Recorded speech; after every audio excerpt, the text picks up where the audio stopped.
आप देख रहे हैं आजाद न्यूज। चलिए हम कराते हैं आपको दिन भर की तमाम छोटी बड़ी खबरों से रूबरू। बाजपुर के इटवा के आक्रोशित खनन ट्रांसपोर्टर ने 20 प्रति क्विंटल के रेट की मांग को लेकर स्टोन क्रेशर स्वामियों का पुतला फूंकते हुए टेंट लगाकर इटवा चौराहे पर धरने पर बैठ गए। जमकर हुआ हंगामा, जब तक रेट नहीं मिलेंगे आंदोलन समाप्त नहीं होगा। बाजपुर में आक्रोशित दर्जनों खनन ट्रांसपोर्टरों ने हरकेश सिंह केसी एवं बलदेव सिंह के नेतृत्व में इटवा चौराहे पर 20 रेट की मांग को लेकर स्टोन स्वामियों का पुतला फूंककर जमकर हंगामा किया। उन्होंने चेतावनी देते हुए कहा है, जब तक 20 का रेट स्टोन क्रेशर स्वामी नहीं देंगे, जब तक इटवा चौराहे पर टेंट लगाकर धरने पर बैठे रहेंगे। खनन ट्रांसपोर्टर हरकेश सिंह कैसे ने बताया, निगम के बंजारी दीर्घीय गेट पर लगभग 500 वाहन खनन के कार्य में लगे हैं, जिसमें आधा दर्जन ग्रामीण गोवड़ा, इटवा, गजरौला, केला, बनवाड़ी सहित अन्य क्षेत्र इसमें शामिल हैं। लगभग 10,000 लोग इस क्षेत्र के खनन से जुड़े हैं, जो अब भूखमरी की कगार पर हैं, जिसमें 2-3 दिन मात्र महीने में खनन कार्य चलता है, उसके बाद बंद कर दिया जाता है। उन्होंने बताया, स्टोन क्रेशर स्वामियों की मनमानी के चलते खनन ट्रांसपोर्टर को 12 का प्रति क्विंटल का रेट दिया जा रहा है। स्टोन क्रेशर स्वामी ने रॉयल्टी लेने से मना कर दिया है। खनन ट्रांसपोर्टर भूखमरी एवं घाटे के दौर से गुजर रहे हैं। हमारे वाहनों की किस्तें भी जमा नहीं हो पा रही हैं, जबकि हम ट्रैक्टर एवं ट्रॉली का डबल टैक्स जमा करते हैं। उन्होंने डीएम नितिन भदौड़िया एवं एसडीएम डॉक्टर अमृता शर्मा से अनुरोध करते हुए मांग की है कि उन्हें 20 क्विंटल स्टोन क्रेशर स्वामी से रेट दिलाया जाए। जब तक ये रेट हमको नहीं देंगे, हम टेंट लगाकर इसी जगह पर धरने पर बैठे रहेंगे। खनन ट्रांसपोर्टर बलदेव सिंह ने मुख्यमंत्री एवं डीएम नितिन भदौड़िया, एसडीएम अमृता शर्मा से अनुरोध करते हुए मांग की, स्टोन क्रेशर स्वामियों द्वारा माइनिंग कंपनी से मिली भगत कर खनन की भूमि लेकर जेसीबी एवं पोकलैंड मशीन से खुद खनन कर रहे हैं, और जो खनन ट्रांसपोर्टर खनन कार्य करके इनको खनन सामग्री देते हैं, उनका खनन और रॉयल्टी लेने से मना कर रहे हैं। उन्हें 12 प्रति क्विंटल का रेट दिया जा रहा है। खनन ट्रांसपोर्टर का स्टोन क्रेशर स्वामियों द्वारा उत्पीड़न किया जा रहा है। उन्होंने अनुरोध करते हुए कहा है कि उन्हें 20 प्रति क्विंटल का स्टोन क्रेशर स्वामियों से रेट दिलाया जाए, नहीं तो यह आंदोलन जारी रहेगा।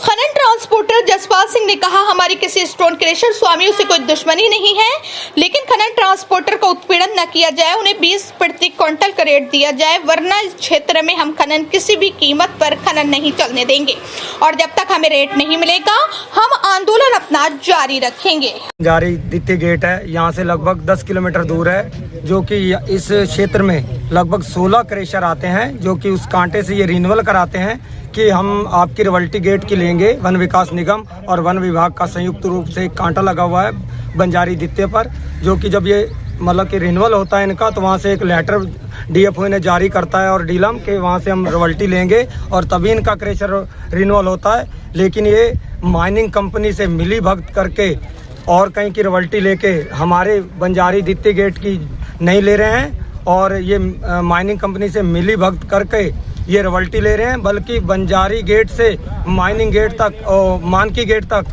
कोई भी रॉयल्टी कांटा नहीं है, और ना ही इनका कोई मतलब कि माइनिंग वाला कोई भी कांटा माइनिंग कंपनी का कोई पट्टा नहीं है। अतः अब हमारा यही निवेदन है एसडीएम साहब से और डीएम साहब से कि हमारा कांटा जो बंजारी द्वितीय है उसे उसकी रॉयल्टी है, एक हमारा जो रेट है 20 रुपये की मांग है, उस पर ये माल लें और तभी हम गेट चलाएंगे, और इससे कम हम नहीं चलाएंगे। आंदोलन हम जारी रखेंगे और तेज करेंगे इसे, और ट्रांसपोर्ट सभी साथ हैं, और इनसे हमने वार्ता की है 2-3 दिन पहले, बल्कि ये 13 रुपये 12 रुपये का रेट बता रहे हैं, इससे आगे नहीं ले रहे हैं, और वो भी हमारे 2 चक्कर लगते हैं बंजारी गेट से, 2 चक्कर में भी ये कह रहे हैं कि रॉयल्टी हम नहीं ले रहे हैं, एक रॉयल्टी की मांग कर रहे हैं कि एक ही रॉयल्टी लेंगे, ये कह रहे हैं। जसपाल सिंह इटवा से ट्रांसपोर्ट यहाँ पर इकट्ठे हुए हैं, जो कि बंजारी सेकंड, जो कि यहाँ नवंबर में उसका उद्घाटन हुआ था, लेकिन वहाँ से लगभग अभी तक 200-250 रॉयल्टी से ऊपर नहीं कटी है। हमारा क्रेशर वालों से निवेदन है, हमारी इनसे कोई लड़ाई नहीं है, क्योंकि इन्होंने हमें रोजगार दिया है, लेकिन उचित रेट दें हमें। ट्रांसपोर्टर का इतना वो ना करें कि बिल्कुल ही उत्पीड़न कर रहे हैं, ये ऐसा ना करें, क्योंकि उचित रेट हमें भी मिलेगा तो कुछ बचेगा, क्योंकि हमने किस्तें देनी है, डबल टैक्स दे रहे हैं हम, ट्रैक्टर का टैक्स अलग दे रहे हैं, ट्रॉली का अलग दे रहे हैं। ये हमारे प्रदेश के मुख्यमंत्री से भी निवेदन है कि कृपया इस चीज़ का संज्ञान लें कि डबल टैक्स हमें किस चीज़ का देना पड़ रहा है। ट्रैक्टर का तो दे ही रहे हैं, लेकिन ट्रॉली में जो कमर्शियल है, लेकिन उसमें कोई इंजन नहीं है, कुछ नहीं है, लेकिन उसका भी हम टैक्स दे रहे हैं। तो इनसे निवेदन है कि कुछ हमारा ट्रांसपोर्टरों का सोचें, और हमारी रॉयल्टी जो बंजारी सेकंड से चलती है उस पर ध्यान दें और क्रैशर वाले सब उस रॉयल्टी को उचित रेट पर लें। धन्यवाद। है कि केड़े महीने चल रहा, नवंबर है। नवंबर में हमारा कोसी कांटा चला है जो बंजारी देते हैं, वहाँ से कोई रॉयल्टी ये नहीं ले रहे। हम खाद पे हाथ रख के घर में खाली बैठे हैं और ये ना हमारा माल ले रहे ना हमारी रॉयल्टी ले रहे। ये रेट कम करने की चाहत में है कि रेट कम करो और तब हम आपका माल लेंगे। और ये बाहर से रॉयल्टी लाके और ये अपना माल बेच रहे हैं और हमें ये मजबूर कर रहे हैं कि 12 रुपए रेट पे माल फेंको। हम उस पे बिल्कुल राजी नहीं हैं। हम इनकी ईंट से ईंट बजा देंगे ये जब तक हमारा रेट से माल नहीं लेंगे। और हमें बिल्कुल टैक्स हमें पड़ रहा, ट्राली का ट्रैक्टर का हम टैक्स दे रहे हैं। और हमारी नवंबर से गेट चला है और कम से कम भी तो 10 दिन रॉयल्टी चली, वो भी 50 रॉयल्टी, जबकि हमारा रजिस्ट्रेशन 300-350 लगभग है। और हमारी ये मांग है आपके माध्यम से डीएम साहब से कि हमारी मांग को ये इनके पूरी करवाएं। या हमारा रेट नहीं हो पा रहा, हमारे को बिल्कुल पैसे नहीं बच रहे।